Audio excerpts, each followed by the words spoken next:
Let's continue along here on our college basketball preview show. Next up on the hot seat, he is the head coach of the UMBC Retrievers. He's Coach Jim Ferry, and he's back with us now on GCR. Coach, it's Glenn and Patrick. It's great to chat with you. Thank you for taking the time for us. Hey guys, how you doing? Everything is well, and it's great to see you, Coach. You too. I know that last year we had talked about like maybe that was the team that could be breakthrough, and I know it didn't go the way that you wanted it to. Defense, rebounding, what did you do both roster-wise and working with this group in order to be able to fix some of those issues going into this season? Yeah, I mean, it really it was the rebounding more than it was the defense. Believe it or not, we got the first chance stops, the first shot misses to get teams to miss. It was just we couldn't rebound the ball last year. Defensively, offensively, and it really played out. We were one of the most efficient offensive teams in the country. I think we were 32nd in the country in offensive efficiency, average over 80 a game, and we lost a lot of close games because we just couldn't rebound the basketball. In this new era of college sports and recruiting, we focused on it, man. We are significantly bigger, we're significantly longer, significantly more athletic, and I think it's something that was a weakness that's going to turn into a strength of ours this year. When you have a situation like that where you have certain things that you're obviously really good at, Ken Pom had you 11th in three-point percentage, 28th in effective field goal percentage. Like, Yeah. how much are you like hoping that because you've got so many new pieces that a lot of that stuff is system based, or is it you feel like because you have a few pieces back and the way that you kind of do things holds up that you can just kind of spend a little more time on the rebounding piece of it and figure that you can add as opposed to sort of bank on something being a definite thing type of thing. Yeah, well, Patrick, you followed me for a while. You know my teams. My teams are always pretty good offensively, right? So you can say system, you can say type of kids we recruit, but what people don't realize is every day we spend 75% of practice on defense. Every day. And this has been my whole career, yet we've always had really good offensive teams. Um, I do think what you said is accurate. There's going to be a little bit of both. Like we're playing good offense right now too. It is a little bit different. We're not as 3-point heavy as maybe we've been. We've had to play three small guards over the past 2 years. Where this year we don't. We don't have that. We have bigger size, length. We're going to get to the foul line more. And now the rebounding has been since the summer. These guys have walked in the gym and we've, just been getting after it. I want to say in our scrimmage the other day in the first half, we held the opposing team to 11% of their misses back. And they only shot 30% from the field. So there were a lot of misses, and that's what we're working on every day. Now listen, we're gonna have a huge. I can't wait for Monday night, just for that, just for that. Like we're gonna go into Maryland, play those guys. Buzz's teams are always big and physical and aggressive on the offensive glass. So I can't wait to put our guys to that challenge because I think we'll grow a lot from that Monday night. But it's something that we're absolutely working on. Being in the league now for 4 years. First 2 years, we were very good.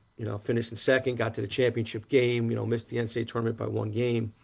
Next year, same thing, 18 wins, and then the transfer portal, NIL, all that stuff jumps in, and the last 2 years haven't been what we want it to be. But I think we have a shot this year to get right back in the mix in this conference because I think we did a really good job recruiting, bringing in 10 new guys. I'm sure a big plus as well, Josh Odunowo being able to get that waiver, being able to keep him for another year. Just how kind of touch and go was that, and just how much of a difference does he make in terms of just kind of solidifying, given all the other new pieces that you have to fill in Yeah, around? we're so excited about being able to get Josh back, and it was touch and go, man. We didn't find out until what was it, first, second week in August, man. It was crazy that it took that long. But Josh, an all-league player, just a great leader. You've been around, just a wonderful human being, and to have him back, and Ace Valentine too. Ace bringing Ace back again for now this is his third year. Now he's been recovering from an injury, so he just started practicing this week. But having those two guys back as experienced leaders, Josh is one of the best leaders I've ever been around. And the way he plays, his motor, his aggressiveness, it's just been awesome. And I think everybody's been feeding off that. And to be quite honest, man, we got a bunch of guys in here We haven't had a bad day, and not many coaches can say that, especially having all these new guys. But man, we play hard, we play physical, we're aggressive. Offensively, maybe we're a little bit behind where we normally will be, but we'll be all right. But I really like this group. I really like the pieces that we have, and we have significantly more depth than we've had over the past 2 years. Yes, UMBC coach Jim Ferry is with us on our college basketball preview show. Coach, I want to get to some of those new pieces, but just staying on Josh and Ace, it's good to just have starters back, guys that know the system, know the program. That feels like a luxury anymore within this sport. But how much better, like the way that you've seen these guys rise from year to year, how much even better do you believe those two can be this season? Yeah, significant, significant. Josh was his first year with us last year. Obviously, graduated from Columbia, and the reason he chose us was to hopefully blossom his game and improve his game and expand his game. And he did that in one season with us. Now he's got two with us. And I think you're going to see his perimeter skills are significantly better, yet he hasn't lost his edge down low, his athleticism to rebound, to finish, to run. He's really defending at a high level right now. I think you'll see a little bit of a different player in Josh. Ace was more, and I can say this because he and I have discussed it. Ace didn't have a very good end of the season last year for himself, for his expectations, for our expectations. So, I give that man a ton of credit because most kids in that situation would have packed up and said, I'm going to go somewhere else, right? Blame somebody else, do this, whatever, jumped in a transfer portal, whatever. And Ace was like, nah, man, I get it. And I challenged Ace at the end of the year. He needed to improve on certain things. And like a true man that he is, and figured it would be from the family he comes from, was like, I ain't going anywhere. I want to get better. And he's done that. Now, he had a little surgery in August, and he's just kind of getting back now. So I think, as we move ahead over the next couple of weeks, more so into probably late November, December, I think we're going to see the improvement in Ace. But having those guys back, we're really fortunate, and I think it's going to give us a chance to really compete in this league. Among some of the newcomers, it kind of stands out. You picked up a couple guys from Old Dominion, Devin Caesar, a veteran guard, and also Caden Diggs. Just how much of an impact do you see both of those guys having? In particular, a guy like Caesar, who averaged better than 11 a game last year in the Sun Belt. Yeah, I mean, Dev's still recovering from the injury. He only played about 12 games last year, so he's still recovering from that injury. But we recruited Devin out of high school. He's a talented, explosive athlete, scorer mentality. I think he's trying to come back from that injury and then fit into the way we're playing right now. But if he can get himself healthy and get his explosiveness back and his aggressiveness back, I think he's someone that can obviously help us, especially on the offensive end. Caden Diggs has been fantastic. He's big 6'8" wing, which we normally haven't had, right? We've always played three guards, so his versatility, his ability to defend, rebound, both defensively and offensively. He's a tough matchup to guard with his size and length. So we're excited about both those guys. I know thought that was two good guys. That obviously, consider those guys local guys. Keep those guys back here, get them back home. You've also picked up some D2 guys in the past, but it seemed like that was a real priority in terms of filling out things this year, is targeting really good D2 players. What's kind of the philosophy behind that? Because, I mean, I don't think it's unfair to say that there's really, a lot of those guards at the D2 level are perfectly capable of stepping in and playing mid-major basketball at the D1 level. Yeah, especially the older ones, right? So listen, man, I played Division two. I coached in Division two for about 10 years. I was a head coach in Adelphi. We had great teams. We were number one in the country, number four in the country. Those guys that I coached there were really good. They could all play. So I kind of know the league. I know the level. I know what translates from Division two to this level. But I think the most important part was getting the right kids from the right programs. Paul Green was a big-time rebounder, big-time scorer at University of Southern New Hampshire, where he played for my former assistant in a league that I coached in. Jalakai King is just, you guys will really like him, just an explosive, quick guard that you can tell has played a lot of basketball. Played for one of my good friends at the University of New Haven in that same league.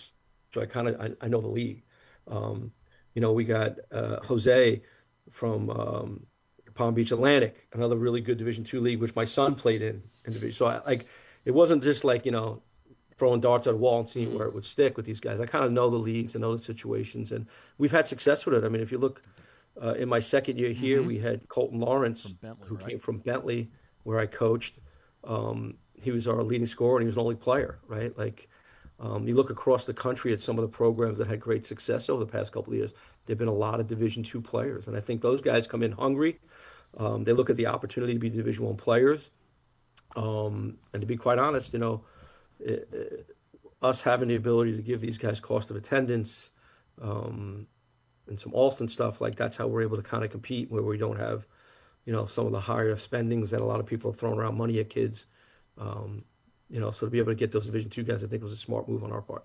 Obviously, the rebounding part stands out. But, Coach, what else do you need from this group in order to be able to take that jump back towards the top of the America East? Just to really be a cohesive group, the commitment to continue to stick together. You got 10 new guys. A lot of people are dealing with that.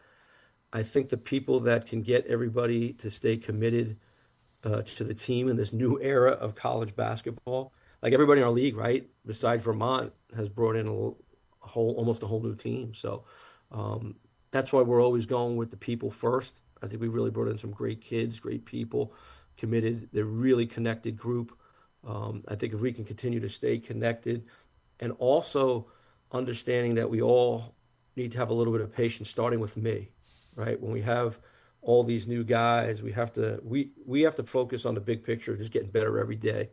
Because I think by the time league plays, we're going to be a significantly different team than what you're going to see certainly Monday night. But I usually don't say this. I'm a conservative guy, right? I actually think we have a chance to be pretty good. I think we're going to be able to compete in this league with everybody.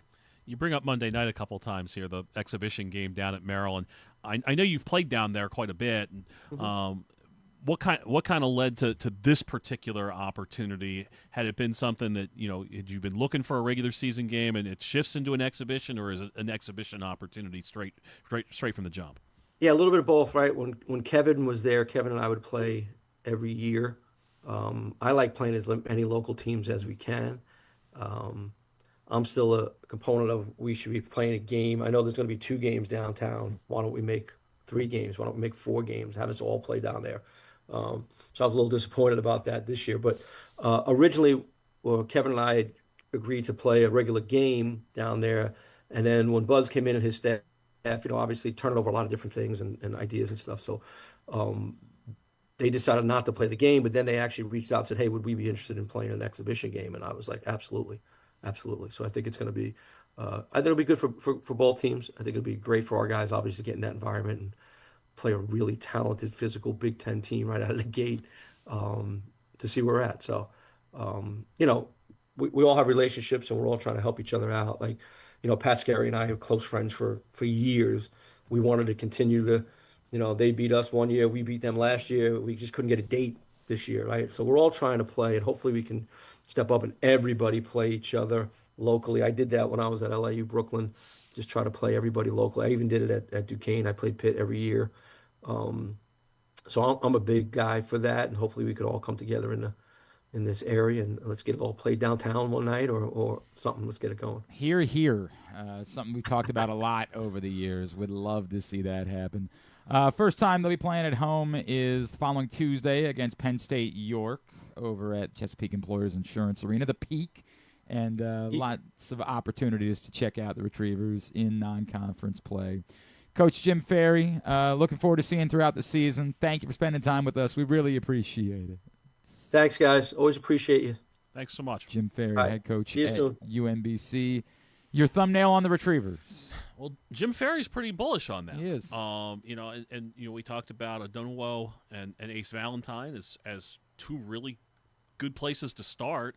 And so, I think it's really not a secret. Can they rebound? Like, if they can rebound, they can probably move up a bit because they're probably going to be able to score a fair bit somehow or another. So,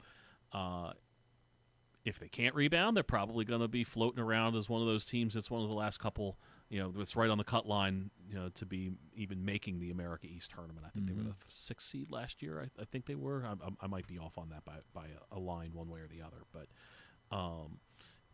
I think they can be solid, and I am intrigued based on that D2 influx. You know, the difference between D2 guards and like the bottom half of Division I guards, not very big. Sure. Okay, the D2 bigs, like they're just not as big. Like they're skilled, but they're not the best ones. Are skilled, they're just not as big. And But maybe the- 6'6", 6'6", 6'7", those kinds of guys. But the guards, I mean, after 3 years of development, some of those guys that were at the D1 level aren't as good as people thought they were going to be, and some of those guys at the D2 level turned out to be overlooked. So I think that I think that they could be an intriguing team. I don't know if I'm going to sit here and say, oh well, they're gonna beat Vermont or something like that. Like I mean, but you know, they've actually, you know, over Jim's time there, that they've had some good moments against some of the better teams in the conference, and.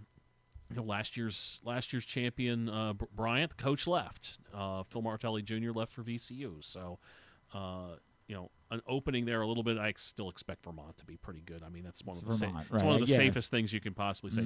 I did want to point out one of the more interesting local games that we'll have this year, and it's not necessarily just because of UMBC.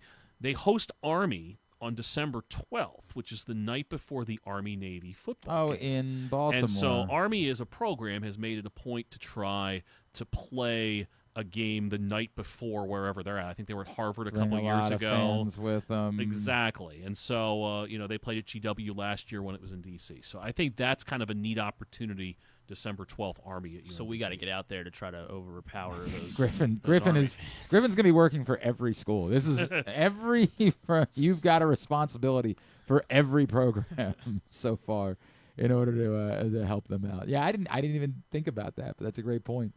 Certainly it makes all the sense in the world for Army to be doing that and to try to make a weekend out of it and give fans more of an event. So it makes all the sense.